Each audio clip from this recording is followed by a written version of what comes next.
Welcome back to an all-new, fresh episode of the Marcanine podcast, our second episode ever. Today's guest is another major presence within the Dragon Ball community who you've undoubtedly seen or heard discussing things like fan theories, battle breakdowns, and my personal favorite, Dragon Ball what-if scenarios. Please give it up for the mastermind of the Unreal Network, UnrealEntGaming's Alex Mason.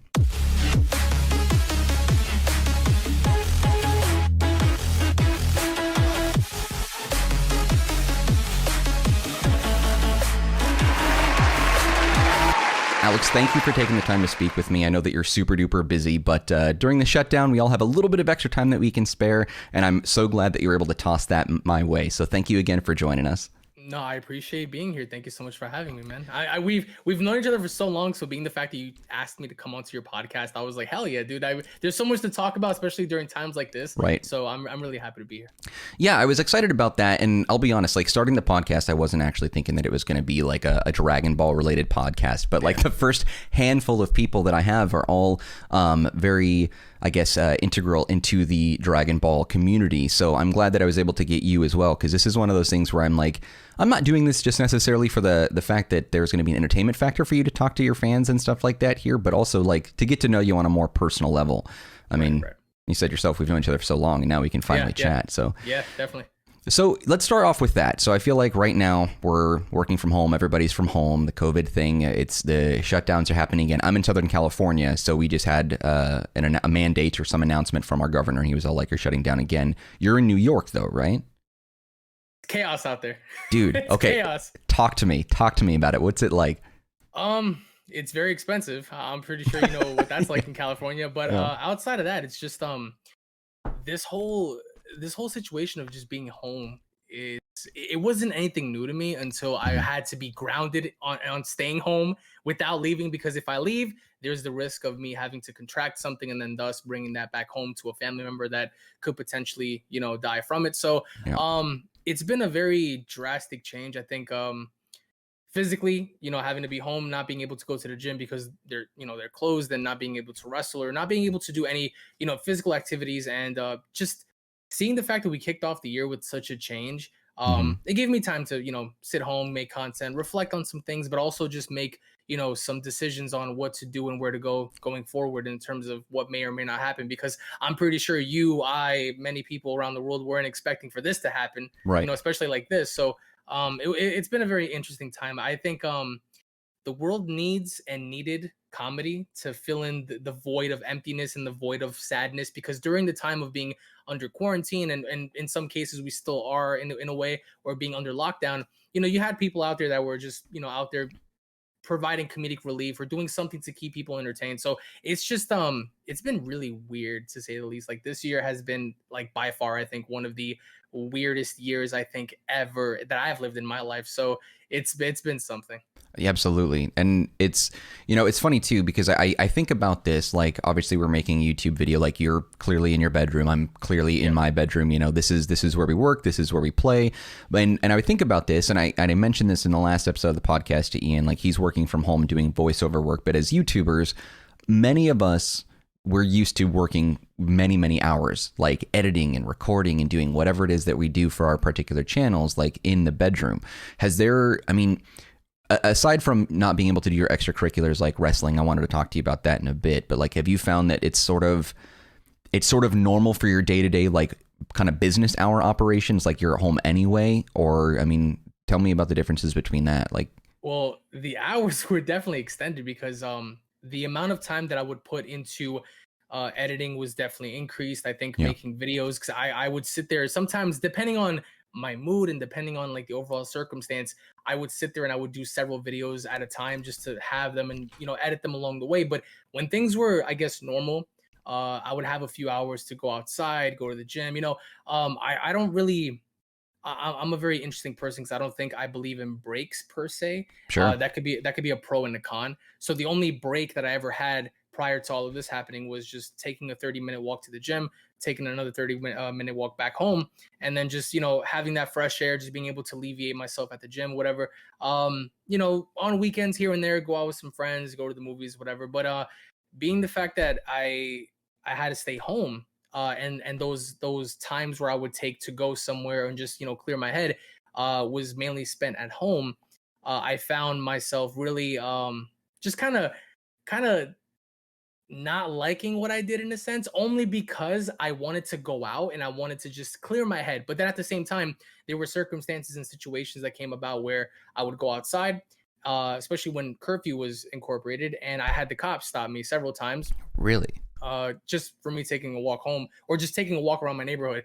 I remember there was an instance sometime I think it was about a few days after curfew started. I would try to go to Rite Aid after 8 o'clock, and I had a squad car pull up, and I had an officer come out, and he was yelling at me, "What are you doing outside?" Blah blah. And I noticed that his positioning was a little weird because I saw his hands were like Oh leaning no, here, yeah.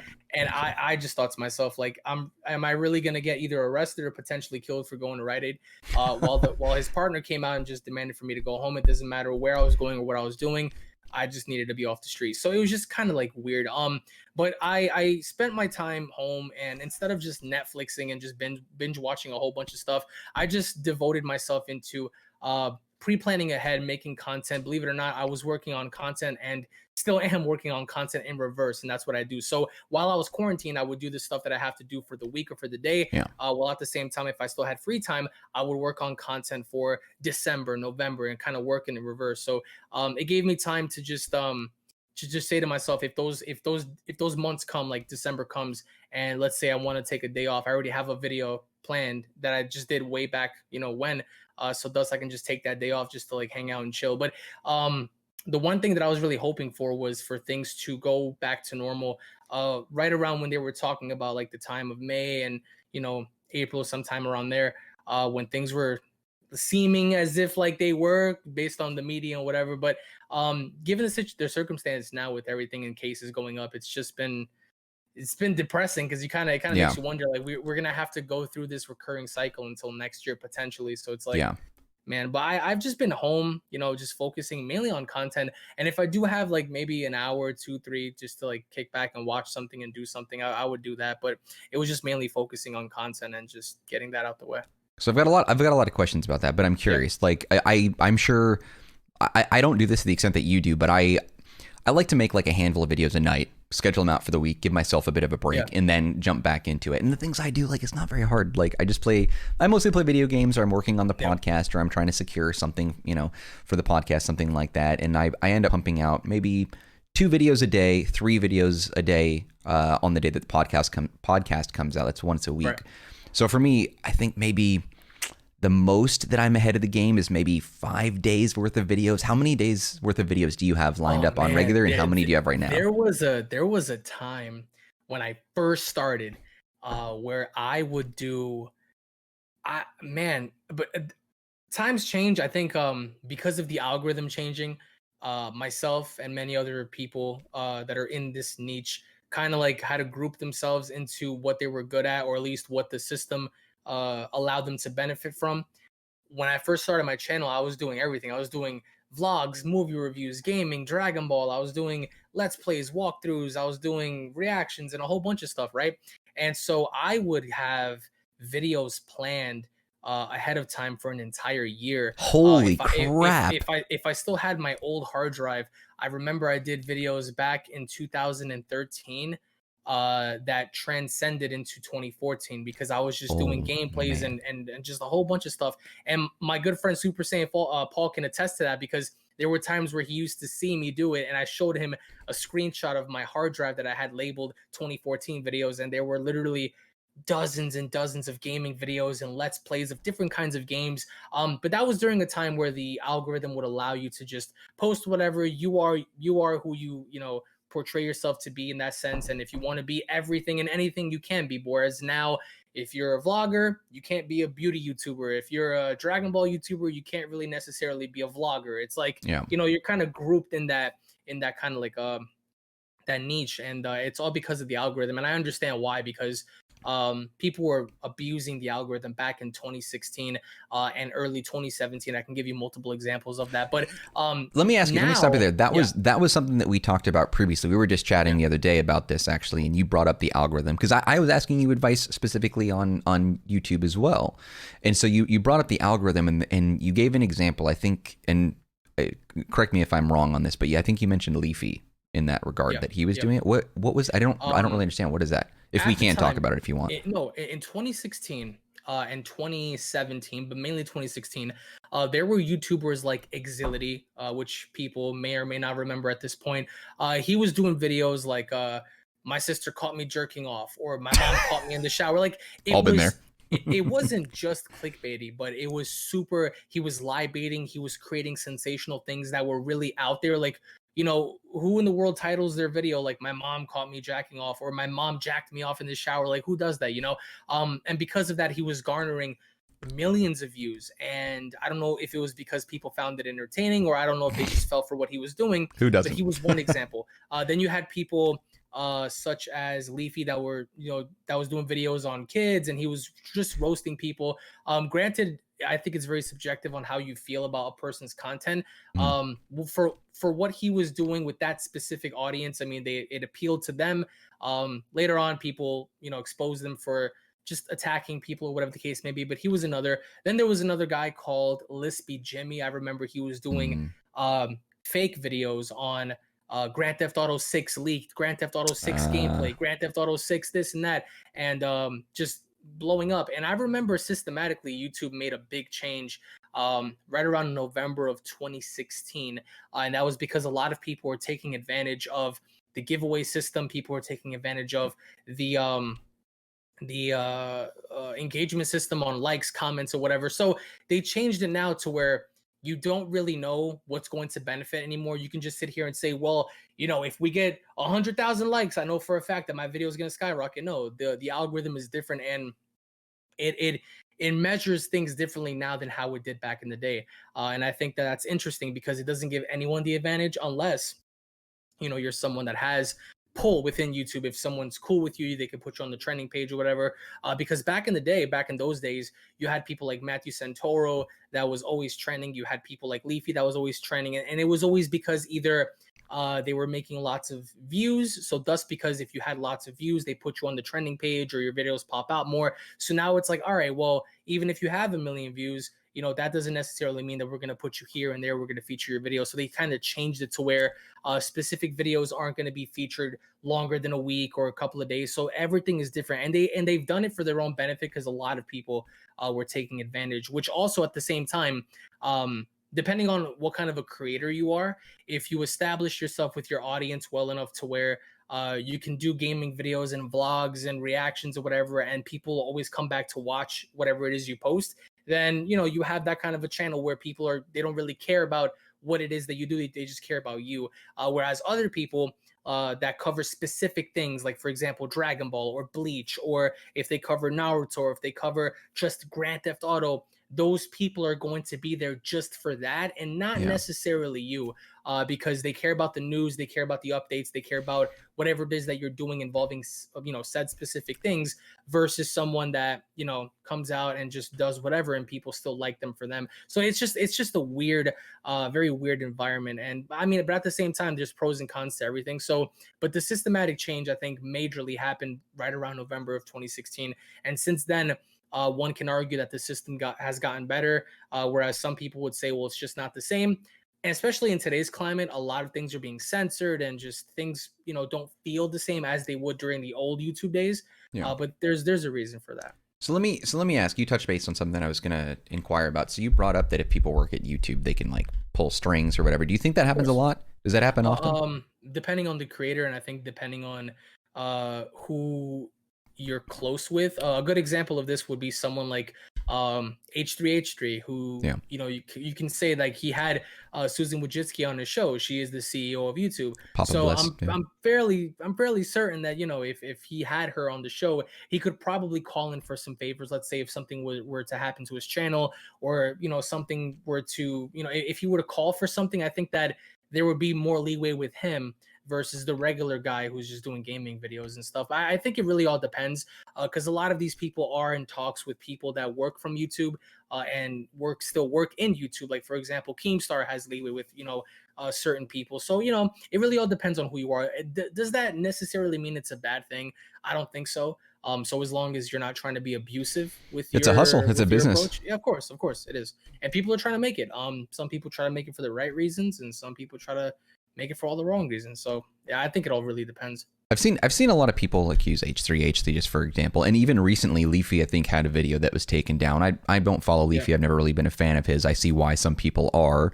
I don't really care for that sort of material myself, but he ended up accusing H3 of pulling like some strings to get his videos demonetized or pulled or whatever issue it was. It's very interesting the drama that goes on with that. Like I want to play it like Jay Leno. I don't want to bother anybody. I just want to kind of do my own thing and Right. you know, whatever. But I've noticed that there were a little bit of pigeonholing too, and I was going to ask you about that as well. You've amassed like 750,000 subscribers, and that's no small feat. And the way that you're going to hit that million like eventually. Dragon Ball's content is not slowing down. The things with Dragon Ball Super, the recent Dragon Ball Kakarot game, Dragon Ball Z Kakarot, if someone wants to yell at me in the comments below.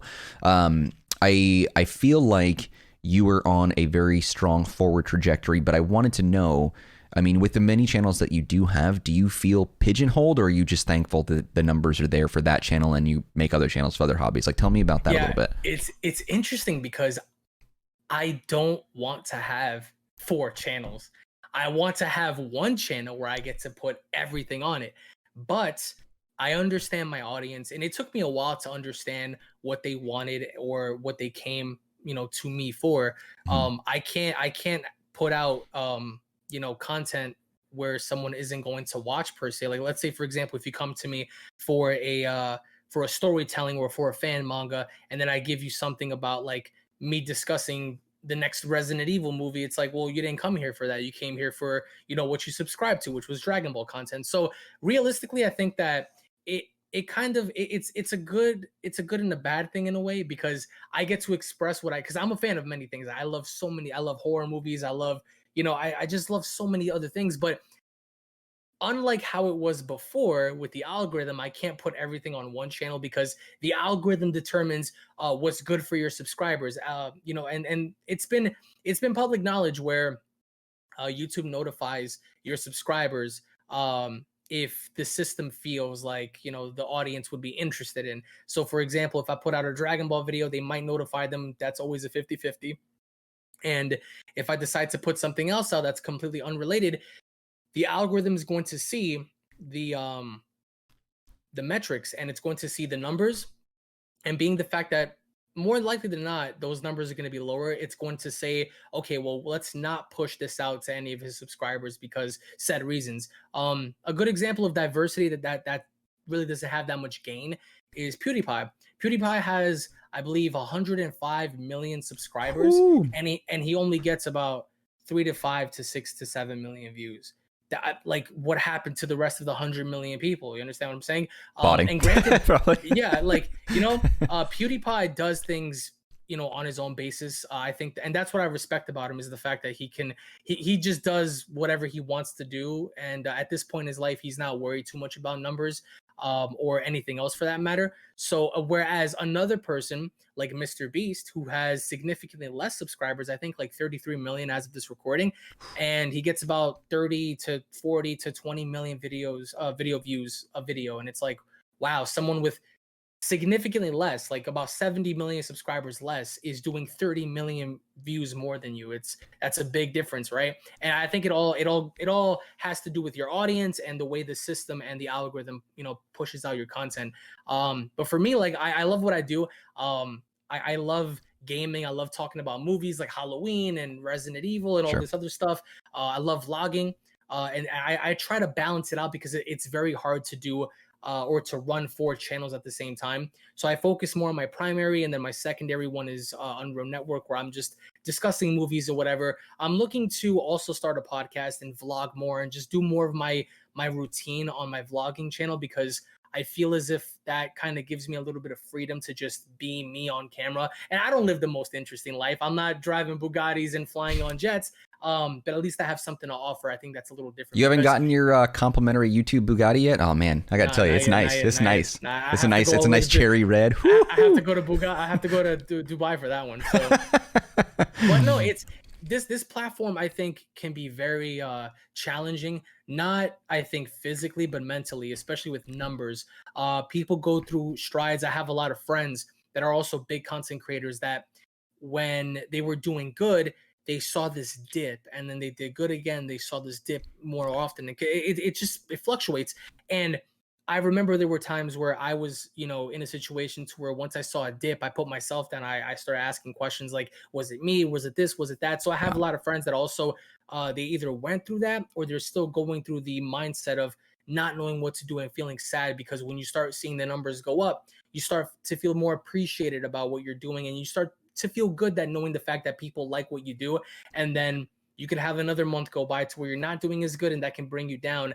I think on a personal and mental level, to where you start questioning yourself and you start questioning your content. So having 4 channels it's challenging, because that requires maintenance for every single channel. Whereas if you had one singular channel, you could just put everything on one channel and not worry about anything. So I try to take it day by day. I'm primarily focused on my main channel and just running that, and the growth on there. I have to thank my community, because when I first started this, I never would have thought I'd be here. And I think for 8 years of just nonstop grinding and putting out almost 6,000 videos, that's a Oh lot my of time, and God. I've sacrificed a lot, and to talk about that later on. But Yeah. would I preferably like to put everything on one channel? Yes, but do I know that certain things will do good and certain things will do bad? I've accepted that as well, because that's the reality of this platform. You have to accept the fact that when someone comes to you for something specific and you give them something that's not really for them, that's why they came here for, they're gonna go away. And it's just like, Yeah. do you really want to risk that? So that's why I have another channel, to give those that care about other things or other topics that I talk about, to give them leeway to go over there and interact with me on there, and just chit chat on there. Whereas on my main channel, I focus on Dragon Ball, because I love Dragon Ball, and I think that Dragon Ball has affected me in such a good way. It had its pros and cons, but I think growing up, it really inspired me to do so much. Because for those that have known me for a while, you can even find YouTube videos of me wrestling, and my entrance music was Enigma TNG's Super Saiyan God Vegeta theme. Like, I came out to a crowd to perform with a Vegeta theme. That's how much I love wrestling. And, I and gotta pull that up real fast. Like, I wonder. yeah, it's That's probably a I copyrighted song. I doubt I could even play it. I think it is too. But and there are so many other wrestlers that love Dragon Ball. I remember a long time ago, back in, I want to say 2015, I was talking to Tommaso Ciampa in the locker room of Evolve about anime and Dragon Ball. The New Day, that's in WWE currently, they came out to WrestleMania in front of 90,000 people with Saiyan armor. So a lot of the even in the UFC, you have people coming out with like Saiyan armor and stuff. It's pretty cool to know how influential Dragon Ball is, and for me, it's been a huge influence ever since I was a kid. So preferably, going back to the topic of channels, it's hard. I think if anyone wants to do YouTube, you should not run 4 channels, because it's mentally draining. It's You like think that might be a little difficult? It might be a bit too much on people. The 4 channels. Physically, you're not required to do anything that's tough, unless like you're a bodybuilder for some reason that does bodybuilding on 4 channels. Then hey, but if you're looking to do different things on different channels, that's fine.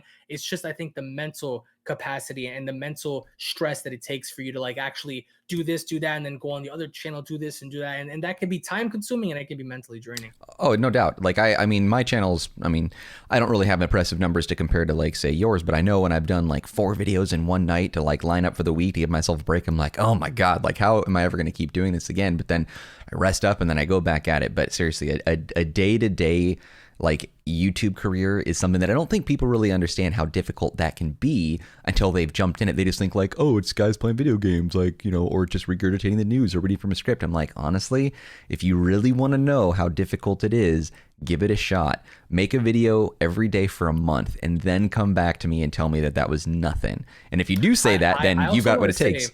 I also want to say, I don't think that mainly, if you can ask any YouTuber, I don't think it's really the recording part that annoys people. I think what annoys people is the editing. Oh, yeah. Because you can sit there and you can get everything out of your head, and you can just get all your thoughts out and just read the news or whatever the case may be. But I think the most difficult part is piecing everything together and making sure that everything fits the narrative and just making your video look presentable. You don't want to be on this platform having your videos look like trash. But then again, you could say that people are on this platform that are creators that have millions of subscribers that have their content look like trash, but it's not really trash. A good example is someone like Grade A Under A. He goes into paint, he just paints a bunch of stuff. It looks crappy, but it's entertaining because of Right. the dialogue and and what he's actually saying, right? So it really all varies. But I think it's mainly the editing thing that really takes a lot away from people, because you could sit there and edit for an hour, you'd be done, or depending on your project, you can sit there for hours on end, maybe even days, and just still be focused on, that one said thing. So what you're saying is, like, the biggest piece of advice is don't make crappy videos or crap. Don't put out crap. Don't put out trash. Is what you're No, saying. yeah. Don't. I mean, I got to rethink my whole philosophy then right now. No, Like, no. I think the term crap is very subjective, because of course. you can have a group of people watch said video and praise it, and Yeah. then you'll have someone just enter the comments, or just someone approach that video and say, well, that was just dog shit. Well, that's perfectly fine. That's your opinion. But what I define as crap would be something that's very low, and very half-assed, in a sense to Yeah. where you're just either holding a phone and you're shaking or whatever, Right. or just something that's just like put together like out of like scraps. Like, I think Sure. nobody. Sure, you can say whatever you have to say, but if the video is not presentable, then I mean, it is what it is. But again, that's all subjective, depending Yeah. on who you like and stuff like that. So it's funny that you say that when you're talking about editing. Like, if anyone has seen my videos, there's very, very little editing. Granted, the intro for the podcast, when I'm introducing guests like yourself, obviously there's some editing there, but for the most part, it's one seamless flow of words and conversation and content and whatever. Right. A lot of my earlier videos, because I did this a long time ago, like there was about a almost 3 year period where I made no videos. And the only reason why I started doing it again is because I kept on getting comment notifications, people asking where I'm at. And I'm like, why do you guys care? Like, it's not, my stuff wasn't that great. Well, But this goes back to what I was telling you the other night. People may doubt sometimes, or if you're someone that wants to do something, you say to yourself, well, why does anyone care? Well, why does anyone care about anything? Why do people watch movie reviews, or why do people even listen to someone else's opinion if they feel like nobody cares? I yeah, feel like a lot of us, and this goes back to when we were all kids, because yeah, when you're a kid, you develop, I think, this imagination to where you want to talk about things that are just so out there. For example, I remember when I was a kid in the 4th grade, when I first started watching Dragon Ball, I didn't know what the hell was going on, but I would be in the cafeteria with my other friends just talking about like what ifs, and they were like the stupidest what ifs ever, but it was still something that you kind of like wondered, and we discussed as kids, and then that transcends into you watching movies. There's not one movie that you've ever watched that I know you haven't sat there at some point to say, well, what if that didn't happen? yeah. Or what if there was like a different circumstance or a different set of events? And people create video ideas from that. And guess what? Let's say, for example, if you were to say something like, well, what if Thanos snapped his fingers in Infinity War and that was it? There was no end game because he wiped everyone out. And you made that video. There are going to be thousands and thousands of other people that are going to come to that video because they've also questioned that and say, you know what?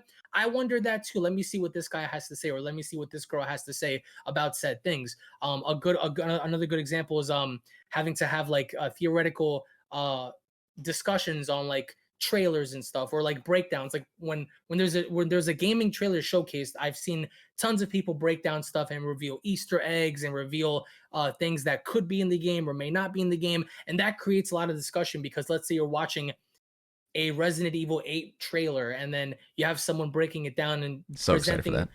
like a kind of presented like a kind of like a theoretical basis to where it's like, well, this symbol here has something to do with that, which connects to this, which Yeah, ultimately means yeah. Albert Wesker could return. It's like it kind of gets you going, and it kind of makes you think as well. So if you're someone that thinks, well, nobody's really going to care about my opinion, you'd be surprised on how many people actually want to sit there and have a conversation with you just because they found what you said very fascinating. It's the Again, relatability. Yeah. exactly. I just came across an actual cologne community. There are cologne YouTubers where there are these dudes Like Levi like, Strauss, yeah, like like they spray the cologne and they know the scent, they know where it came from, they know the brand, and I mean it's an incredible talent, and I think it's a very unique community. But if it, again, if you were someone looking to get into the cologne community, and you have knowledge on fragrance, cologne community. I'm sorry. You might say, oh well, I don't think anybody cares about what I think about, you know, this said bottle, but there are so many other people in the world that want to watch that because they're into it and they want to know. So they're there because it piqued their interest, and they also share kind of like a similar kind of like a mindset So in the fact that like, oh, I like that too. Well, you know, what about this? What about that? So and this applies to all communities, because, you know, otherwise what's the point of even giving an opinion, you know? I can imagine what that would be like. It's just two guys talking when it's like, yeah, you tried that Levi stuff? Nah, man, I'm a Tommy Hilfiger man for life. They know like what's in the bottle, like the exact like fragrance and what's used. And just like people that are professional drinkers, like when they drink something, you can just give them a glass and they'll take a shot and they'll be like, yep, this is 62-year-old cognac that you open. Like, you know, like people know, like you'll be surprised. Like professional tequila drinkers and stuff like that, like you give them something out of the blue, they'll drink it and they'll go, I know what that is, that's this and this. And you know. Okay, I got to ask. I've been thinking about this for a long time now. I don't know if I'm ever going to make it as a YouTuber or anything like that, but I've always wondered, you know, what it would be like if I had my own cologne. So I've thought about this. So I'm gonna give you my pitch. Okay, let me see. Okay. Let me get ready here. I'm just like, okay, hold on. Let me get ready. Gotta shake it out real fast. Okay, here we go. Elegance, strength, beauty, passion, power. Marcanine for men. JC Penney. What do you think? Was that good? I think very exquisite pitch. You would have to contact one of the television stations to see if you can run a commercial ad on that. I might just have to cancel this podcast and just be like, you know what, I'm going to pop in the cologne community and see if we can get some of that 1969 cognac, like whatever, and then just see if we can. Yeah, that's what it'll be. Yeah. That's what it would smell like. Yeah, it would smell like cognac and burritos. I feel like would be my cologne, right? Terrible. Yeah. It would be very bad. I don't think anyone wants to walk around smelling like burritos. No one wants to walk around smelling like burritos. Eat them, but don't smell like. Okay, good to know. That's why I came to you first, because I just feel like that would have been something that would have been a lot of investment money wasted down the drain. That's a definite. Got it. Don't make trash videos. Don't make a cologne that smells like burritos. I'm learning a lot. Yes. Okay. So when so you've been making videos for 8 years. I've only been making videos for, I don't know, just like maybe about a few months since the start of COVID, because I had the time finally, and then I worked out sort of like a time period, and I worked out a schedule and how I can make it work after work and still have a social life, still have time to spend with people, etc. But I remember the one thing that I hated doing was editing, and we were talking about that. And I've made a lot of my old videos private just because it's a very different channel now. But one of the things that I would do is, I would tell you, I'm sure my neighbors would hear my fury at night, is I would try to shoot everything all at once. I would look at my script, I would memorize the whole thing, and then I would try to shoot it all at once with as much like animation, charisma, and enthusiasm as possible, just to do the bare minimum editing, or none at all if I possibly could, because I'm so bad at it. And so I remember there was a few times where I would do these things, and it gave me some opportunity to really figure out what I was weak at, editing, obviously, and what I was good at. But man, I tell you, I freaking hate the editing part. Now, the majority of my videos, it's just chop off the beginning, chop off the end, throw on my little intro for my logo and everything, and that's about like the extent of my editing. But I still have a lot more questions about YouTube, and there's so much we could talk about that. Not only just from me, because I want to learn from you, because I'm at the time of this making, I'm doing a few things on the channel. It's mostly all retro stuff, and that's one thing you brought up. It was about sort of finding a specific, dare I say, topic or genre or something, and sticking to it, you know.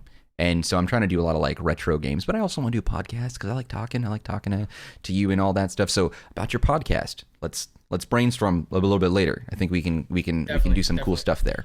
One thing I want to add to what you said is, you have to, and this is something that I wish I told myself back in the day. You want to make people, and it's not like they don't, but you want to make people, and you want to have people actually care about you, versus I think the things that you're covering. Because a good example is if you stick to making Crash Bandicoot videos and Metal Gear videos at some point, and you start running your course through, and then that's it, there's nothing left, people are going to leave because they came there for that specific thing. You boomed for a minute, and then after that there's a cap. I think that there are capless communities that you can be in. A good example is a vlogging community, Right. whereas you can always do stuff and people are there for you versus what it is that you're doing, because they don't care what you're doing. They want to see what you're doing and they care about you. Yeah. The gaming community, a big part of that, I think, is like Ninja, Tifu, a lot of these streamers that, yeah, you care about the game they're playing because they're good at it, but they also come because of said streamer. So I think that's the one thing you need to also try to focus on, is allowing someone to be relatable to you and to connect to you versus the topic itself. Because how many videos can you really do on Friday the 13th before like you run its course and then that's Right. it? You can't talk about Jason Voorhees no more, and then your audience leaves because that's what they came there for initially. But being the fact that there's nothing left to talk about or even discuss or play anymore, your audience is basically dwindling down to only a handful that actually will care about you versus the majority that were there for said things and now they're not here anymore because they found something else to pique their interest. So It's funny that you say that, because that is something that I experienced several years ago when I first started doing YouTube. Is I was getting yeah, into the Dragon Ball community, and I stopped doing it for personal reasons. But one of the things yeah, at the time is that I was like, all right, I'm making Dragon Ball stuff, but like there's really not much to do after Dragon Ball, Dragon Ball Z, and GT. And then just as I felt like things were gonna die out, Super came and saved like everyone and gave them an unlimited potential to talk about. And now you can mix and match content from Dragon Ball and Z and GT and Super. You have 4 basic like series arcs and shows where you can mix and match and get those topics going, and parodies that you can make and fan theories and this. And so that Dragon Ball Super definitely saved, I think, a lot of the Dragon Ball YouTubers as a whole. But I don't know, I felt like I wanted to do something a little bit different, which is why I'm doing pretty much video games before the 2010 era mostly. right, Is what I'm trying to do. And just I'm gonna be honest, I don't think anybody cares about me, but you know what, like I like doing it. not yet, Not yet. not yet, not yet.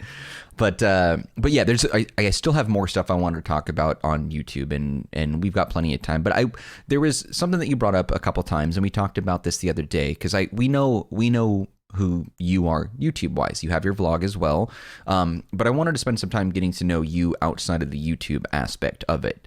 So it sounds like you're doing as okay as you could be, aside from being run into the cops a few times, going to the store and going to the gym and all that. But you had mentioned that you also have some other aspirations outside of YouTube. Tell me about that. I have a lot.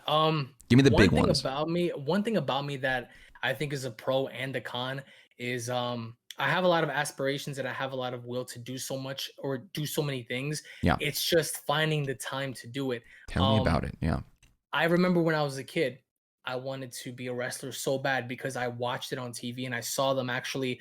These larger than life characters, Kane, The Undertaker, Stone Cold. I didn't know what the hell was going on, but I grew up with it. I grew up watching it, and then over time, early on in my life, I got into a little bit of boxing. I wanted to try to see if I can go Golden Gloves, but that really wasn't for me. Then I What's started a Golden little bit Gloves? of What does that judo. mean? What is Golden Gloves? Golden Gloves is when, like, I think you're fighting in like in the like in the semi independent circuit, to where you're the best at your division at what you do and one of the best arguably in the state for, or in the country for, your ranking. A lot of people had earned Golden Gloves before. Hmm. So with that, I wasn't training competitively until I got into judo. I did judo a little bit in 2009 until I found out at the time where it was illegal to fight in New York without a license. So I said to myself, Really? okay, well, I'm training for nothing. But I mean, it kept me disciplined. It was very hard. But at least it also kept me off the streets a little bit. And then in 2012, I found a wrestling school, House of Glory, to where that was the ultimate opportunity for me, because I didn't know at the time that you had to go to a school to learn these things. And Yeah. when I met my trainers, Brian Excel and Amazing Red, I trained with them, and through that, I was able to, at the time, running its course through, I was able to actually live my dream by actually competing and sharing the locker room with, names that I never thought I would ever, even be around to begin with. Being able to be graced with such knowledge and such discipline. At the same token, also having highlights in my own, wrestling career in competing in front of 2,000, 3,000 people. The only unfortunate thing was, I've had some bumps on the road that kind of detoured me away from what I was doing. One of the major ones was last year when I had shoulder surgery, and that took me out badly, physically and mentally, because I had I had a bone spur that was tearing into my rotator cuff without me even knowing. And I was training both in the gym and in wrestling, not knowing what the heck was wrong with me because I kept feeling this pain. And I was wondering, like, why is it every time I rotate my arm, I feel as if I'm getting stabbed? So I Jeez. used to look really good. I was getting into bodybuilding a little bit, like back in 2014. And going up until 2017, I noticed that there was something wrong. I just didn't know. When I would bench press, I remember one time I was bench pressing I want to say it was 275, and I used to be able to do this with my spotter there, like with really no problem, until I was pushing some reps and I started feeling like I was really getting stabbed, and I was like, what in the world is going on? So last year, it was sometime around January, February, I found a specialist here in New York, in Manhattan. I went, they did a CT scan, MRI scan, all that stuff, and they showed me what it was. I saw it, and I had to get surgery. So I went to CommandCon last year, hung out with everybody, met a bunch of fans, had a great time. The next day, when I came back from Texas, from CommandCon, I got my surgery. Wow. And that laid me out for a while. But my wrestling peers could even attest to this, along with my coach. I came back to training the next day in a sling, That's and amazing. they kicked me out. They kicked me out because they didn't want to afford me doing anything that could get me hurt. But at the same time, I even volunteered. I was like, hey, I don't have to do anything upper body related. I'll be in a corner and I'll just do squats. Let me do squats. Let me just jog in place or something. And they were like, we can't, until you get better. You can't be here because what if you could re-injure yourself? And I was really mad because wrestling and YouTube, there's such passions that I don't Yeah. want to relinquish it. I wasn't really used to just being home and just sitting there, not doing anything actively. So I sat there, and my good friends, Marc Quinn, Isaiah Cassidy, they're now on TV. They're on AEW. I watched them wrestle every single week. That's And crazy. I used to travel with these dudes hundreds of miles up and down the road, all over the place. And we used to, spend so much money just to go wrestle for like $5 in a handshake, but we'd still have a great time. Right. I remember we drove from New York to Maine and back in like a single night without any pay. So we just drove over there just to compete and come back, but we still had a great time. And to see them make it and to see them living out the things that we were all training for is great. But that also put me in such a slump because I was getting fat. Mentally, I was frustrated because I couldn't keep myself in physical condition. And even when I was trying to edit and do videos, I would shift my mouse over to the other side, so I would be using my mouse with this hand and still Yeah. typing whatever while my hands in a Oh sling. So no. I did that for months, and nobody even knew. Well, for those that knew I had surgery, but I was still doing videos, without anyone knowing that I was still in a sling, doing everything with one arm. So Oh with wrestling, it's been a privilege. The journey's not over. It's just now in 2020, I was supposed to come back. I was supposed to come back to training, but as soon as COVID hit, it was a very unfortunate set of circumstances because the business now, it's not the same. I mean, the world's not the same, but the business now is grounded on safety, sure. and we used to engage in a very, like, I don't want to say a dirty facility, but we were rugged, we were grimy. There was no fancy ACs and equipment. It was just a gym in a tore down location. It was we and talking about like 30, 40, 50 students. We used to just get it in, the girls, the guys. And now I feel like a lot of people that poured their hearts into doing what they love to do are now set back because there's a lot of uncertainty, including myself as well. And as I sit here talking to you, I just also wonder, like, what does the future hold? Because I Yeah. don't know if COVID is going to last until the end of the year or potentially last until going into next year. And then there's this, it's not even just the virus. It's the fact that once the virus goes away, then you have the argument being presented of vaccinations. Are they going to allow people to continue living normally if you don't have a vaccine? Or if you do have a vaccine, as an example, if you're someone that's a competitor or you're training to be a competitor, let's say out of 10 people, 5 of them have vaccines and the other 5 don't. Are they still going to allow all 10 to do their thing and train equally? Or are they going to allow the 5 that got vaccinated in and the other 5 that didn't? It's like, we can't let you train anymore. You got to go find something else to do. And that kind of worries me because it's very uncertain. So especially with today's climate. And Yeah. but with wrestling, I got into that in 2012, and since then, lots of highs, lots of lows. But I think that comes, from the journey itself. You have to go. I think you have to you grow through what you go through. Yeah. So whatever it is that you actually go through, you grow from it. So I've experienced both highs and lows from that. So I grew through it, and here we are. Well, let me ask you. So like I've been trying to do my best. I haven't been to the gym in a long time. Obviously Yep. can't, and then it opened up for like a hot minute and then it stopped. I'm trying to eat right. I've been trying to, do a curls. Like, do you think I have what it takes to be like at the, See, on the level? Yeah. that's all diet. Yeah. I've learned that because I used to train like a freak. But there was a point where after 2014/2015, that was like my bodybuilding year. And I think I've posted it on my Twitter page some time ago. I used to look really good. I was in tip top physical shape because I was very strict with my diet. After that, I ruined my own body with soda. That destroyed me. At the time, I was working in a bank. I was working in a bank. I was doing YouTube, and I used to work. Not nobody, many people don't know. I used to work in this little food truck sometimes on weekends, just making Crazy. food for a couple hours, and I didn't mind it at all. It was extra money, but I was thirsty. I wanted energy. I needed energy. So Yeah. once I kind of rediscovered soda in the bank, uh, through one of my coworkers. I know he didn't, he didn't mean it, intentionally, but I remember we ran out of water that day, and I was like, Ted, do we have anything to drink? He's like, yeah, we have Coca-Cola, and I haven't had soda in so long. So once I started drinking it, I had this energy, the caffeine kicking in. So I started getting addicted to more and more soda. And 2017, when I was covering the entirety of the Tournament of Power on my channel, all of 2017, I let myself go so bad because it was always news, information, discussion videos, reviews, blah, blah, blah. And to keep me up, I would have coffee, soda, Monster, Red Bull. I swear to God, I don't even know how I'm alive talking to you right now. I should have suffered a heart attack. And talk about lack of sleep.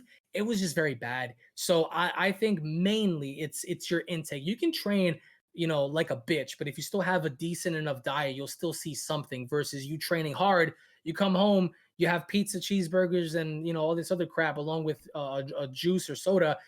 You just wasted your time. And I've learned that the hard way because it took me so long to get out of that mindset that I'm Yeah. now, again, I sunk back in during quarantines. I was just drinking soda. I was like, what the hell, man? Gyms are closed. What am I gonna do? Right. It was very depressing because I was like, what the hell? Doing home workouts, they're not gonna break down my muscle groups the way I want them to, versus like cables and machines and free weights and stuff. So um I think I think to attribute to that, everything is diet. Everything boils down to This diet. is like If this is like my Diet Coke diet. Like how big you think that is? Like 60, 80 inches about around? Yeah, on that that's pretty big. about Yeah. Hulk Hogan Yeah, about sized 80 biceps inches right on there. the Yeah, okay. All WrestleMania right. guns right there. Okay. Well, I'm working on it. I'm trying to get up in there. There Clothes you don't go. really fit. Just all that diet. That's my Diet Coke diet. I like it. Got that Broly arm going. Broly arm. Yeah, right.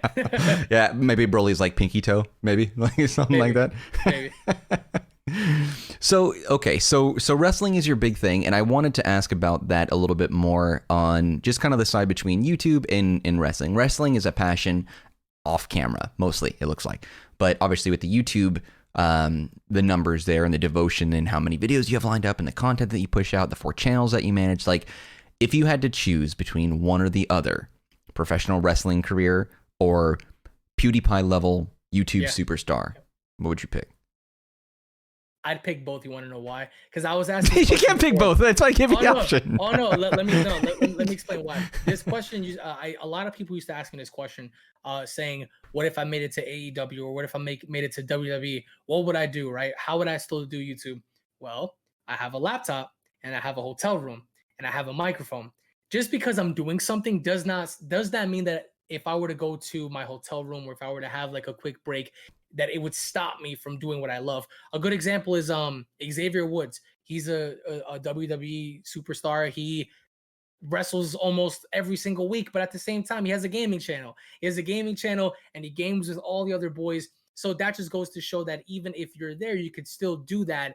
But I think it's a lot different, doing both in a sense, because I'm sure with him, he has to abide by a schedule. You have Yeah. appearances appearances at this time, you have to do signings at this time, you have to compete at this time, gym at that time. So whatever time he does have, like the hour that he does have, he puts into his gaming content and whatever. Rampage Jackson, I discovered, had a Twitch channel as well. He's like, there's dude, a bunch of those guys. At this point, after everything went down, everyone has a channel. Some people have Twitch channels. Some people have YouTube channels. I've seen celebrities, have YouTube channels now. And it's like, it goes to show that you could do both. However, if the question is which one would you be more devoted to, if that were to be the circumstance, if I knew that I would be in WWE, then I would devote my time to that. I would devote my time into perfecting my craft and doing what I have to do from a business standpoint and from a creative standpoint to keep myself, in tune with what's going on.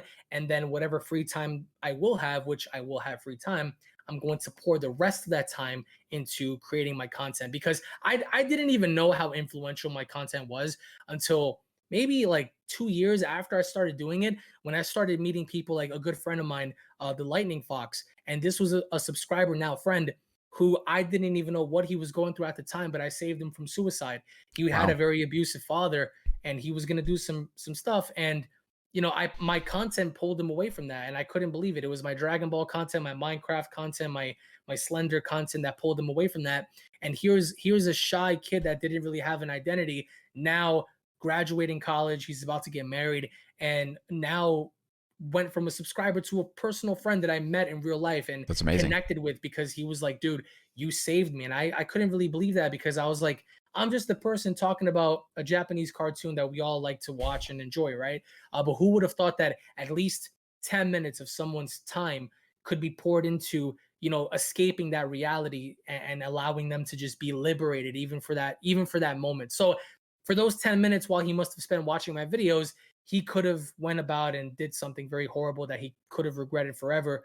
But instead, my content took him away from that, even for a minute, and just brought him back to, to where he was. And that's just one of many. I remember there was a time I used to do something on my channel called Fan Mail of the Week. I used to cover fan mail every single week for, I think it was about a year and a half, from 2014 to 2015. And I used to get comments where people were like, dude, your videos help me throughout my day. Your videos, have saved me from said circumstances.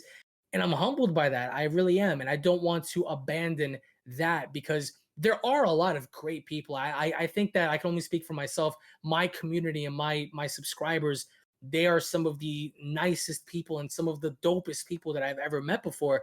Granted, you do have troglodytes here and there. You do have people inserting comments. Yeah, you have a bunch of haters, but that comes with everybody. You could be Jesus Christ himself and come down and have a channel. There'll be somebody, saying something derogatory towards you. It's just common placement. I think, cut your hair, shave your beard. Yeah, cut my hair, shave my beard, I'll get hate no matter what it is. So like even you could sit there and talk about podcast and retro games. You're always gonna have that one person who's gonna I still get it on his keyboard. I get it. Hey, you son of a bitch. And it's just like, all right, well, I made a video with instructions on how you can alter like emulator files so that way you can do certain things in Pokemon games, and the title reflects that. And somebody came in, it was really funny. He was like, for emulator only, I don't have a PC, your video sucks. I was like, what? I mean, it says it's for emulator only, but you came in to complain that the video was for, I don't know. It's like, yeah, it's like. That happens all the time. I mean, so listen, funny. You can give constructive criticism, but just don't be a dick. I've seen so many dicks. It's just dick after dick. And some people are little dicks, some people are big dicks. And it's just like, what? Why? You know what I'm saying? Who is the biggest? Who's got the biggest dick? I remember there was a real big dick. He said something along the lines of like this was a while ago. He said something along the lines of like, I hope you die. I hate you, and if I see you, I'll kill you. And I was like, it's a pretty big dick.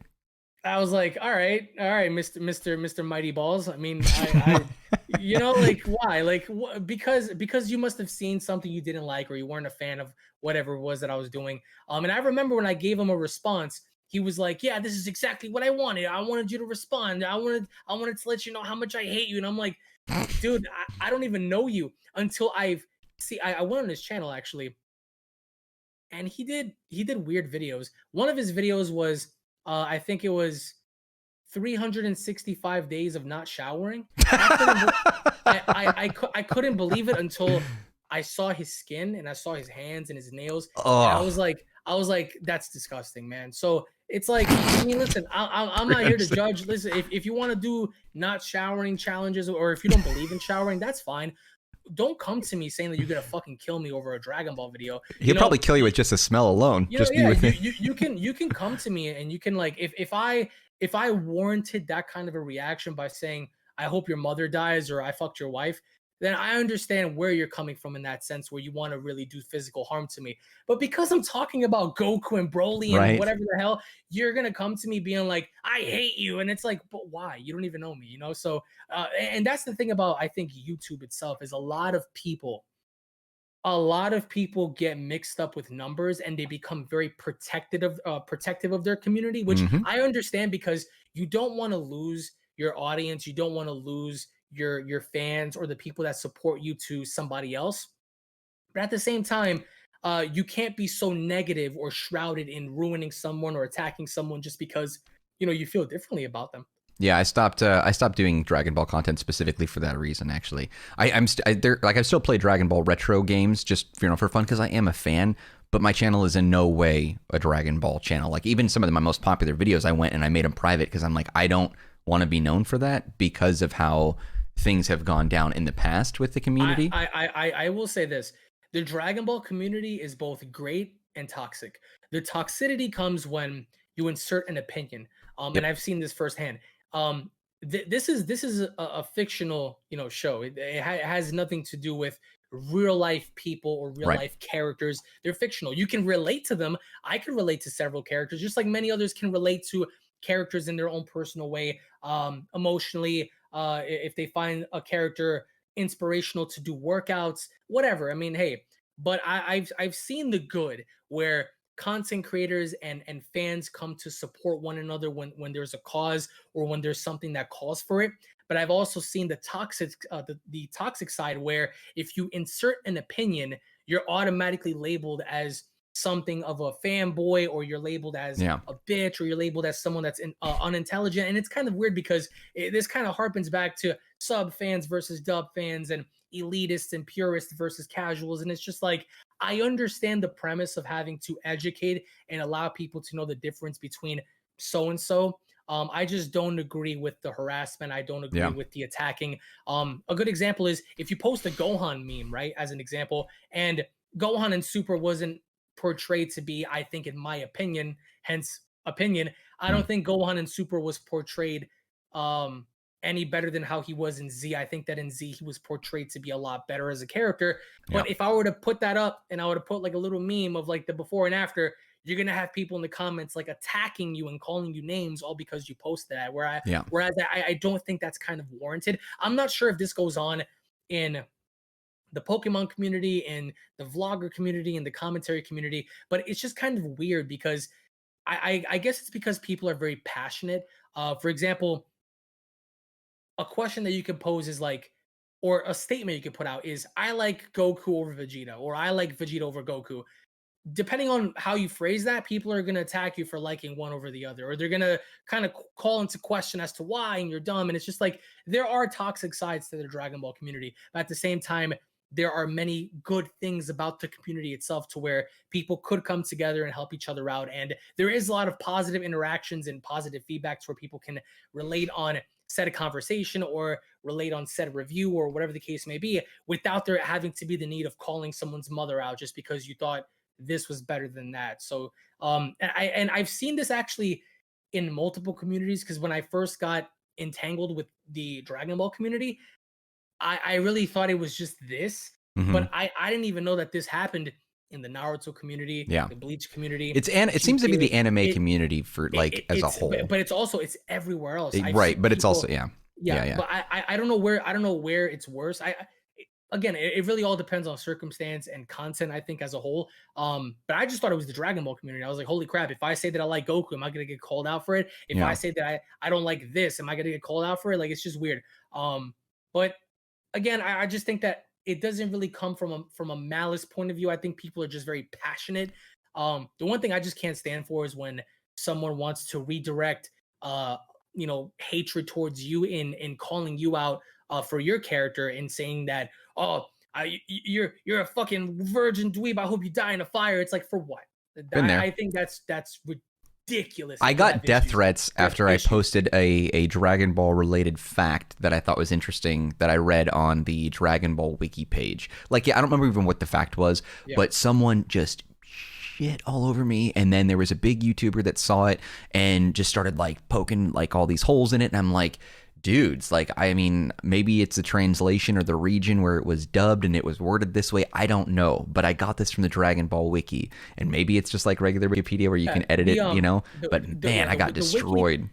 The wiki isn't always accurate. I mean, there's a lot of misinformation, I think, on so many concepts, and I understand keeping it grounded to where you want to provide the most accurate information. That way people know. I'm just against when someone says something like, oh, how do you watch Dragon Ball?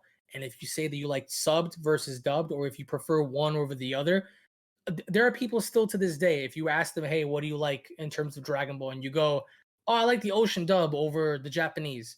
They're going to crucify you for it. Like, why? It's the Canadian. And it's like, all right, I like the Toonami's Falconers, dubbing over this, and you'll get attacked for it. It's like, does that really call for it?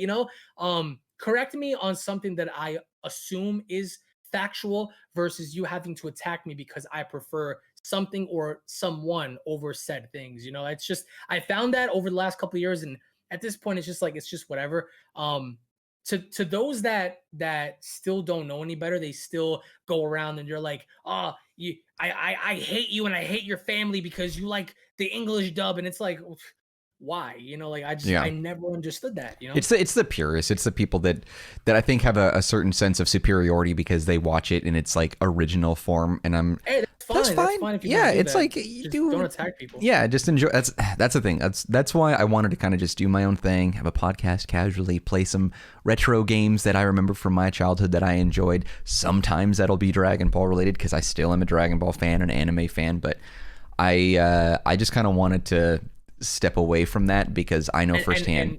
And not to cut you off, but there are so many different Dragon Ball YouTubers that collectively we all have one thing in common, and that's we love Dragon Ball. Right. But then you have subsections of, like, you have the gamers, you have the fan manga reviewers, you have the analytical breakdown YouTubers, you have the power scalers, you have so many different subgroups that it makes it all one big community. And granted, you may not agree with certain things all the time, but one thing that I think is very commonly shared in that community is the overall love for the product and where it brought us together. Of course, depending on who you are, but I think mainly nowadays it comes from people that don't know anything about it, or they have a very limited knowledge on Dragon Ball. Like, for example, there were times where I would make Dragon Ball videos and I had people that I've never seen before come onto my videos and they're like, you watch these Japanese cartoons, you must be some weird little fat kid. You get, like, you probably live in a basement. It's like, fat kid, come on, I got an 80 inch bicep right here. Like, come on. Why? Because I enjoy a Japanese cartoon, like, but you have people that enjoy various different things in the world, and do they get called out for it? I mean, I don't think they should, because it's what they enjoy. How should that have any impact on you? Just like how should my love for Broly have any effect on you who loves someone different? Like, I just never understood that, to be honest. But I think every single community has its productive side and its toxic side from both standpoints of, like, creators and mainly, people that interact within, I can handle the fans if they're going to every now and again sprinkle a little bit of hate my way. That comes to be the territory when it's anything on the internet. Like, there's no politeness or etiquette required when you're in an online community in any way. My only issue is when people with influence use that influence for harm, and when they think it's okay. Like, I see this all the time where there are YouTubers that even ones that I enjoy, sometimes they get really upset about the whole, like, political correctness of everything and the sensitivity of the nation. And I don't think it's the world. I think it really is just our nation right now, and many reasons rightfully so. But they take that as a form of challenge, like, oh, we're going to be super politically correct about this particular social group or this particular community or this particular fandom even, and then they go nuts and they say super divisive and harsh things, or they sick their own followers on like another, you know, whether it's over a disagreement. I don't know. It's like there's so much happening with the drama online, whether it's Twitter or YouTube or Twitch or whatever. We are in a world where we are all walking on the thinnest layer of glass, and one wrong step, you fall right through. And that's why I just wanted to, you know what, just kind of like do my own thing, talk to good people. Maybe, you know, if I ever made mistakes along the way, like hopefully I can right those wrongs. But I don't know. It's I didn't so even hard. know how bad things would be on Twitter. I thought the Dragon Ball sector was bad, but as we've spoke a couple of days ago, when you get into the politics side of YouTube, Yikes. you're not YouTube, Twitter, you'll get destroyed. Mm-hmm. You'll just get destroyed no matter whose side you're on. I think, as a matter of fact, I think the most toxic community, I think, is the politic community, because when you're in there, it don't matter where you stand, you're gonna get hate on both sides. So It is I've seen Twitter in general, I would say, is the most toxic, and then specifically it can be the political Twitter is like specific. Twitter in general is toxic, or it can be, and often is. You don't have to look very far to find it. And I've always felt like politically on Twitter, it's been wild. And so I try to avoid it. I'm active on Twitter, but I try not to read too much, because I'm like, you know, it just takes one wrong phrase for an entire flock of fans to come and destroy you. But nonetheless, so we talked a lot about YouTube. We talked a lot about your aspirations outside of that, being a pro wrestler, and that you would make it work. I respect the devotion between the two. But I wanted to ask like just a couple of other like silly sort of personal questions. Like these are things that we talked about that I pitched to you to set you up. Like this is just a dumb little thing aside. Like is there anything about you that you haven't talked about on your vlogs or on one of your many YouTube channels or even here? Just something, maybe a fun story or something interesting about you that maybe you're comfortable sharing that not many people know. Well, going back to what I said earlier on, I don't believe in breaks. I don't believe in breaks, but I've learned that they should be something that you should take into consideration Sure. for your own mental sake. The reason why I don't believe in breaks is because I personally feel like if I were to take a day off, I feel like that day where I spent relaxing or just being unproductive, I could have done something Yeah. to benefit myself and my community that much more. So thus, like, I start feeling bad about living a normal life, or at least going out normally and socializing, without in the back of my head, I'm like, I gotta do this video, I gotta do that video. I've been burnt out so many times where I still go even when I'm completely exhausted, and that could be a good thing based on devotion, but that could also be a bad thing because you're breaking yourself down in such a way to where you need to relax. Yeah. And especially with the way things are now, I feel like when you take time to relax, the algorithm is just gonna slap you. And you're like, let's say you take a week off, 2 weeks off, and you come back, things aren't going to be as good as they were, but you slowly got to keep on grinding and getting back up. So that's why it's like YouTube is very unpredictable. But I think one thing about me is I don't take breaks. And when I do, I don't take breaks. Like when I'm laying down at night, I open up my notepad on my phone and I just write ideas. I write ideas, and being the fact that now I'm creating mangas, I have an artist who I hire to create everything. We have an outline. I do the dialogue. I do a whole bunch of stuff. So even when I'm not working, I'm still working. And talk to me about that. Actually, that's very, very curious. So you're working on a manga. Have you talked about that on their YouTube channel? Because if you have, I've missed it. Talk to me. What's that? I've been now working on creating my own fan mangas. I've been doing this now for a few months. It's very costly, but I think it's very beneficial in the sense to where I'm asking my community what they want, and in return, I'm giving it to them by creating these stories and these narratives to where you won't find it anywhere else. So thus, I have a few guys that I run with. I have script and I have all these like points and all these things. I pitch it to them. They develop it. I pay them. I get it back. I start editing the process of like dialogue, direction, and whatnot. I piece it together. I do the video and I put it out, and people love it. So that has been also challenging because it was a little more difficult than I thought it'd be at first in terms of like placement and in terms of like narrative and keeping things consistent.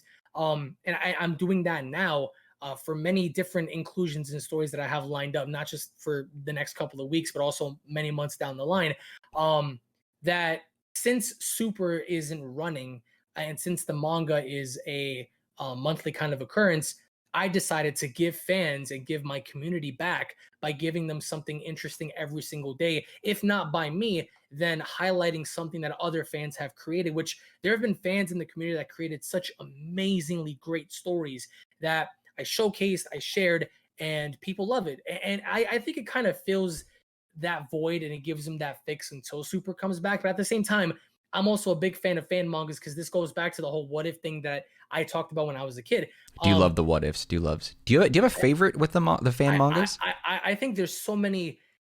I don't just love what ifs for Dragon Ball. I love what ifs for essentially anything. Like what ifs for the series or the movies Underworld. What ifs for Resident Evil. What ifs for Halloween. What ifs for Freddy versus there's so many what ifs that you could take in. What ifs from Power Rangers. Like what if Tommy, what if the Green Ranger never met the White Ranger? Like there's so many things. And I think even coming out of movies, there have been so many what ifs with the Batman series, with just DC as a whole, Marvel. What if Galactus was shown at the end of Endgame? There's so many things, and I've seen videos be done on these things. Like it's water. So and one thing that I've loved about Dragon Ball is just like many other communities, to where I'm sure you can have what ifs for Naruto and what ifs for One Piece. With Dragon Ball, it's also interesting because you could take said timeline and kind of change it to where it's like, well, what if this circumstance didn't occur, but this character was inserted instead, and we had this set of events play out? So that's where it comes in. And for me to create these stories and just to piece them out and to provide a content for that, it's been fun. It's been challenging, but I think it's just been very enjoyable to see fans' reaction and how much they've been enjoying that. And it just gives me satisfaction because, especially now with this whole bullshit going on, at least I get to take their mind off of it a little bit. And I get to see their reaction and to see what they thought about these stories that I'm creating. What's your favorite? Like, has a fan pitched you something that is like reached out to you and you're like, man, this is it. This is the number one that I love the most. There have been several. When I was a kid, I used to have this family friend of ours that used to live here. Her name was Olivia. And she always used to make me, I would always ask her, I think I was like 11 years old, 10 years old. And I would always ask her, like, can I use your computer? So I would go in the back of the room and I would go on her computer. And I remember this was the first time that I came across Super Saiyan 5. I never knew what Super Saiyan 5 The white hair, right? Was it the white hair? The white hair, yeah. I saw Zycor. I saw Super Saiyan 5. Yes. Bully. And as a kid, I thought, oh shit, they're continuing GT. And here's this brand new Super Saiyan 5 form because it only makes sense after coming from 4. And I remember I used to scour the internet all over to where I saw these ridiculous things. And I came across at the time, I think it was Toyble's Dragon Ball AF fan manga. Dragon Ball AF. Oh my God, what a reference. Jesus Christ. Everybody knows what that is. And I think when I was a kid, when I first saw that, I couldn't believe it. I was like, dude. And since then, after making fan mangas and whatever, going back, I think that one was one of my favorites just because I have like a connection to it when I was a kid. When I first saw it, even though it was discontinued, it's unfortunate, but at the same time, it's kind of weird at the same token, because the guy that made Dragon Ball AF is now making the mangas for Dragon Ball Super, Toyotaro. He was a fan who's now working under Toriyama. I got a fan story actually that I wrote for Dragon Ball. I got to pitch you.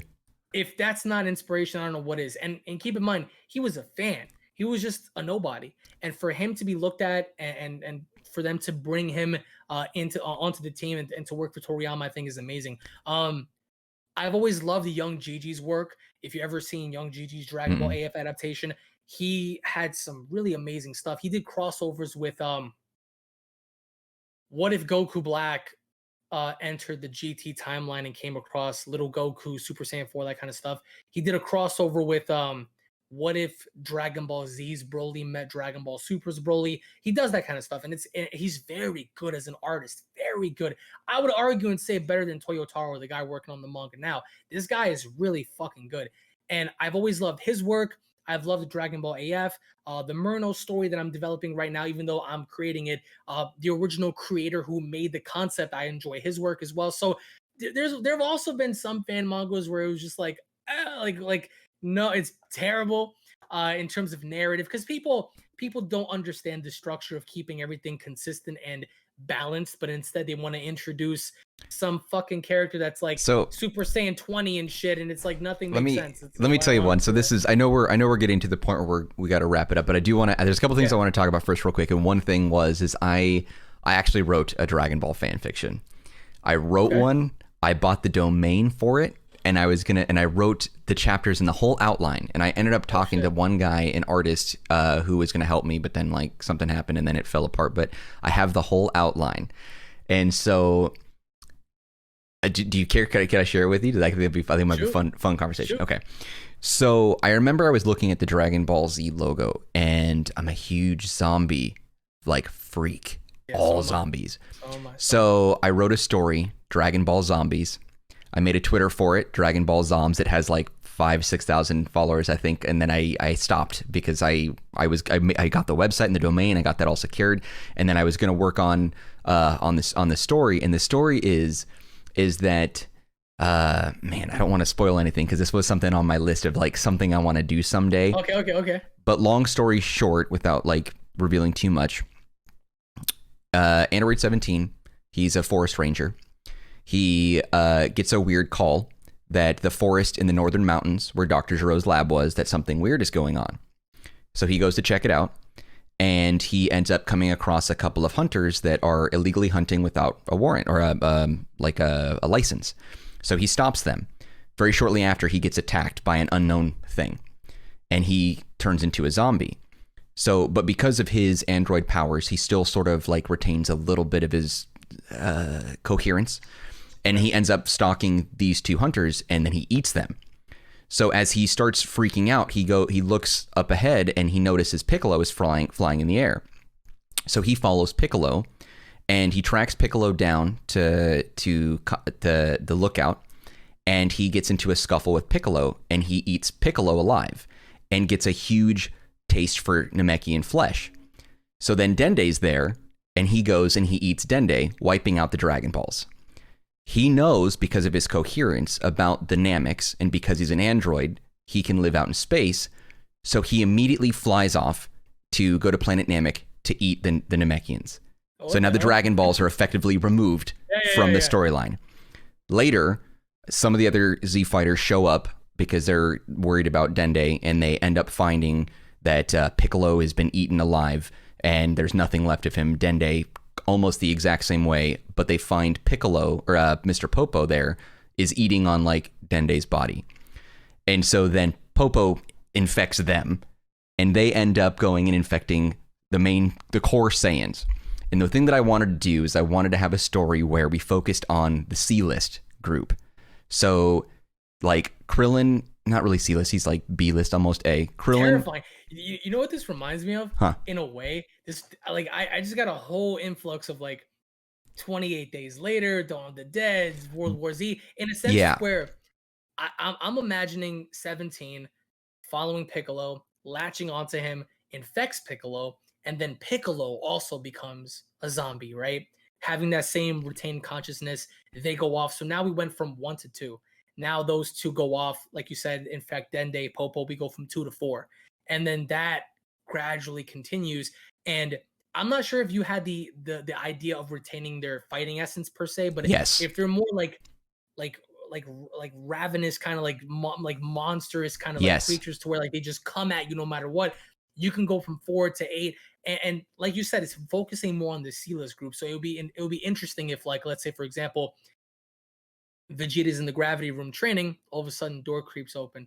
He looks on over, it's Trunks, but you see like the silhouette of Trunks because the light's shining through, and he's just wondering why Trunks is there, until suddenly Trunks just jumps at his father and just takes a chunk out of him. I had this vision where Goku gets infected, and because Goku is infected, he has the Saiyan genes where like they can heal a little bit quicker, or they become stronger. So the zombie virus, if you're a Saiyan, it doesn't progress unless you transform into a Super Saiyan or use your energy. Right. So Goku has to act like a normal civilian, and he can't help anyone. Can't fly, can't blast, nothing. Vegeta gets infected and transforms into a Super Saiyan and becomes a Super Saiyan zombie. and he is just like disgusting. The only one strong enough to take him down is Goku. So Goku has to sacrifice himself, transform into a Super Saiyan, defeat Vegeta in time before he himself becomes a zombie, and then knowing that he'll have to be killed. So Goku ends up. This sounds great. I like it. Goku ends up killing Vegeta, and then. And man, I'm like totally spoiling everything, but it's just so fun to talk about. And then what happens is Gohan and Goten have to do a combined family Super Saiyan or a Super Saiyan Kamehameha blast to kill Goku. And then as Chi-Chi is there watching this happen and she's distraught, she's crying and she runs to Goku's lifeless corpse. Goku's head's alive and then he eats Chi-Chi and kills her. Oh shit. And then from there, yeah. Oh, yeah. I like that. I'm a big horror fan. I like it's nasty violent. This reminds me of I don't know if you've ever seen the Marvel zombies. Yes, I got a lot from that. I read all that. I have all the issues.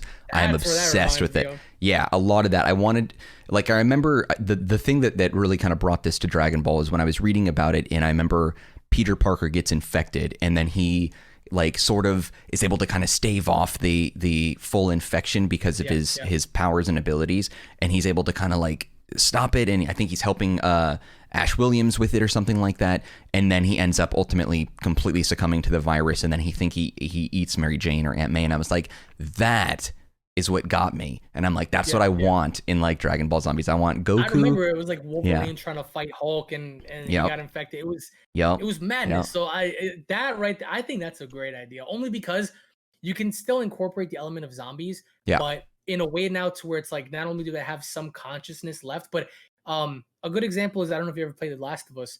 Last of Us with the parasites that infect your brain, because I mean. I believe those spores are real.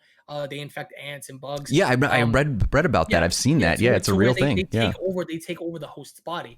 So and thus like they don't know what they're doing, but they're still consciously active. And the first thing that they do normally is just look for food. They need to feed. So having something like that go down to where it's like, you know, they have the conscious retention of being able to fly and walk or whatever, but also still having that subconscious need to feed and to just constant like that would be a situation, especially knowing the fact that their group is always so friendly because they know each other, to just out of nowhere have one of them infect the other, then this one infects that one.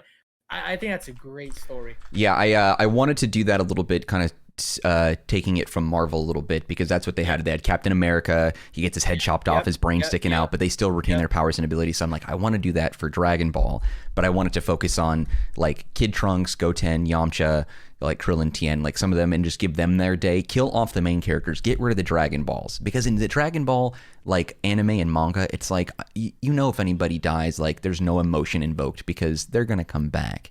But with zombies, I'm like, I want a 100% surefire way the Dragon Balls are gone, so you know when you're gone. You know what would be safe theoretically in your story? Who's that? I think Broly and Vamp was just chilling, and I think Beerus and Whis were like, let them have their way. This story I actually came up with before Dragon Ball Super was ever a thing. And I wrote this down. I've got a note. I'll share it with you sometime with like all the other crazy things that I did. But I liked the idea of like, do you remember in the Marvel Zombies like head pool? So Deadpool's just the head, and so that's what I wanted Goku to sort of be a little bit when he's like feasting on Chi-Chi, and just the emotional aspect. And then the kids have to kill their mom. It's like you just killed your dad. Your mom has just been eaten alive. She transforms almost immediately, and now you have to kill her too. Like the influences from The Walking Dead, Robert Kirkman, influences from Marvel Zombies, influences from Resident Evil, like all that stuff. It needed to be violent and gruesome. And oh man, I don't think I've ever told anybody that. I don't know if anyone knew that I was working on that. In the comment section now demand for it. Dude, give it to us, damn it, do it. I have read and played almost every zombie game that I've ever heard of. Obsessed with them all. I've seen them all. I've watched them all. I have all the Walking Dead comic books. Have you ever seen Train to Busan? Oh, I just heard about that one for the first time, and I haven't seen it. There's a sequel that. To watch it. Is that the sequel, or was a sequel? Is there a sequel, or is that sequel? Yeah, the sequel Peninsula is coming out at That's the end what of the it month. is. Yes. So Train to Busan, watch it. It's when I first saw this Korean zombie movie, I was like, all right, and it's like World War Z done better, and I was like, holy crap. So they have that, and they also have, if you guys don't know anything about this, the movie is called #Alive. It's an actual hashtag Alive. and it's a zombie apocalypse, just like the ones that run really fast, except there are two people trapped in an apartment. So the whole zombie apocalypse thing that's going down takes place in an apartment complex. So it's like these people are trying to leave, and just like how Train to Busan takes place like on a train, so it's like it's only one way in, one way out. Same thing with #Alive. It's like this Korean zombie movie where these people are watching the outbreak from their balconies, and they're like, "Holy crap!" in their neighborhood. And That's amazing. Just imagining these zombies like looking up and finding you, and they're trying to get to like your apartment complex is terrifying. So then they have Peninsula, which is coming out at the end of the month, where it's the entire peninsula of Korea that's just been destroyed. So again, taking the concept of the American World War Z movies, except done way better. Because World War Z, I think, as great of a concept as it was trash. Especially compared to the books. It was real bad compared to the books. They cut out a lot, and they made it PG-13 for a zombie movie. So it's like, okay, hate that whatever. so much. Hate that. So those are like, again, going back to Dragon Ball. It's a foreign Japanese cartoon. Peninsula, Train to Busan, Korean foreign movies that I think do things or take concepts and do them so much better. So that's exactly what, as you were describing your story, I thought about. Dude, okay, a self-proclaimed zombie expert. If ever you're doing anything on your podcast with like zombies or undead, I got you. I promise you, I can deliver on that front. Absolutely, for sure. So, all right, so we're getting close to about an hour and a half on the clock here, and we could talk zombies for the rest of my life. I could probably do that, and I'd be cool with it. Might even be down to do a zombie podcast. I'm so cool with that. Let's do it. But I just want to kind of like end with, first off, like, once again, another thanks. You're super busy with everything you're doing, and have an hour and a half time to talk to you is I can't thank you enough, first of all.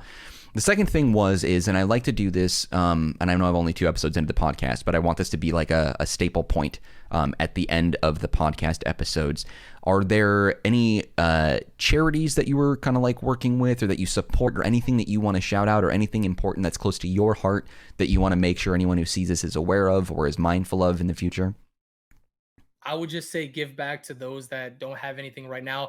I wanted to do a few charity live streams on my channel, just playing Xenoverse or whatever. I just need to find the right charities, because I learned during this quarantine thing that there were specific charities that you would donate to, and they would take money and pocket it. And I don't believe that at all. I've heard that, yeah. I believe in donating to the proper charities and the right charities that would take your money and put that to good use. So until I find the right ones, I want to start doing that. But for now, I would just say, just be kind to each other and just give back.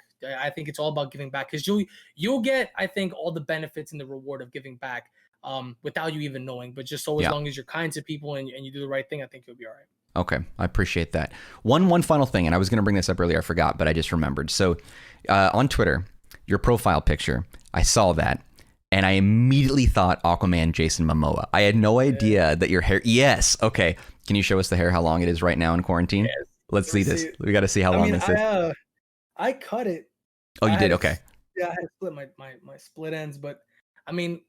Right now it's in the hat, but like, it comes down to like, here. Yeah. That's, so I guess if you catch me somewhere at the beach and I just come out with my hair soaking out, just give me a trident, and I guess I'll play the role relatively well. Oh my God, seriously. I feel, okay, if anyone gets this far into the podcast, because this is like the longest episode ever, but if you get this far and you see that comment and you hear this comment, if you can link down below a picture of you photoshopping Alex onto Aquaman's body, I will give you a prize. I don't know what it is, but I've got good stuff. I will give you a prize. They're gonna go. They're gonna do it. Somebody do it. I want it. Somebody do that. All right. Well, anyway, Alex, I appreciate that. UnrealEntGaming. The Ent is for entertainment. Thank you for spending some time with us. I really hope that those that watch got a chance to really understand more about Alex as a person, on screen and off screen from the YouTube life. Really appreciate that. I'll link all the different YouTube channels that you have down below, because you have your vlog, you have Unreal Network, you have your main Unreal Ent. Like there's a whole bunch. Don't forget the Pornhub too. Oh yeah, Pornhub.com/UnrealEntGaming. Yeah, that one absolutely. But thank you again for the time. I appreciate that. Let's talk more off screen about Dragon Ball Zombies. Let's talk about podcasts and Undead and everything else. But for those of you guys that made it this far, thank you once again. Be sure to subscribe to Alex's channels, the many that he's got, again, in the description box below. And I will see you guys next week with another guest here on the Marcanine podcast. You're watching UnrealEntGaming. This is Gohan from Dragon Ball Z. Make sure and smash subscribe to UnrealEntGaming.